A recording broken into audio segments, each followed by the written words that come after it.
வணக்கம். RRB group D 2022 கேட்டு கேள்வி. விடுபட்ட எண்ணை காண்கன்னு கேட்டிருக்காங்க. 64:81 ப்ரொபோஷனல் டு 121:144 ப்ரொபோஷனல் டு 169 இங்க என்ன வரும்னு கேட்டிருக்காங்க. நமக்கு இது ரொம்ப எளிமையான கேள்வி. நம்ம இது பண்றதுக்கு முன்னாடி நமக்கு ஸ்கொயர்னா என்னன்னு தெரியணும். ஸ்கொயர்னா ஒரு நம்பரை அதே நம்பரை வச்சு பெருக்கிறதா ஸ்கொயர். இப்ப நமக்கு 8 ஸ்கொயர்னா என்ன அர்த்தம்னா 8 பெருக்கல் 8ன்னு அர்த்தம். அதாவது 8 திரும்ப 8 வச்சு பெருக்கணும். 8 8 நமக்கு 64 வரும். அப்ப 8 ஸ்கொயர்னா 64. இதே மாதிரிதான் நமக்கு 9 ஸ்கொயர்னா நம்ம 9 திரும்ப 9 வச்சு பெருக்கணும். 9 9 நமக்கு 81 வரும். இதான் நமக்கு ஸ்கொயர். இப்ப நமக்கு இங்க முதல் நம்பர் 64 இருக்கு. இப்ப நமக்கு 64 என்னதுன்னா 8ஓட ஸ்கொயர் தான் நமக்கு 64. அப்ப 64னா 8ஓட ஸ்கொயர். அடுத்து 81 இருக்கு. நமக்கு 81 அப்படிங்கிறது பாத்தீங்கன்னா 9ஓட ஸ்கொயர். சரியா? 9 9 81. அப்ப நமக்கு 81ங்கிறது 9ஓட ஸ்கொயர். அடுத்து பாத்தீங்கன்னா நமக்கு 121 இருக்கு. நமக்கு 121னா 11ஓட ஸ்கொயர் தான் 121.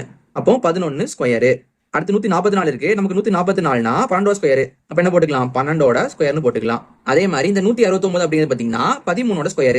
13ஓட ஸ்கொயர். அப்ப நமக்கு பாத்தீங்கன்னா இங்க 8 ஸ்கொயர் இருக்கு. அடுத்து 9 ஸ்கொயர் இருக்கு. அதுக்கு அடுத்த ஸ்கொயர். அதே மாதிரி பாத்தீங்கன்னா 11 இருக்கு. அடுத்து பாத்தீங்கன்னா 12 இருக்கு. அதுக்கு அடுத்த ஸ்கொயர். அப்புறம் நமக்கு இங்க 13 இருக்கு. நமக்கு அடுத்து என்ன வரும்? இதோட அடுத்த நம்பர் தான் நமக்கு ஸ்கொயரா வரப்போகுது. 13னா நமக்கு அடுத்த நம்பரா 14 வரும். அப்ப நமக்கு தேவையானது 14ஓட ஸ்கொயர். 14 ஸ்கொயர்னா 14 பெருக்கல் 14ன்னு அர்த்தம். அப்ப நமக்கு ஆன்சரா 196ன்னு கிடைக்கும். அப்ப நம்ம இங்க பாத்தீங்கன்னா 196 கிடைக்கும். இதான் நமக்கு 14ஓட ஸ்கொயர்.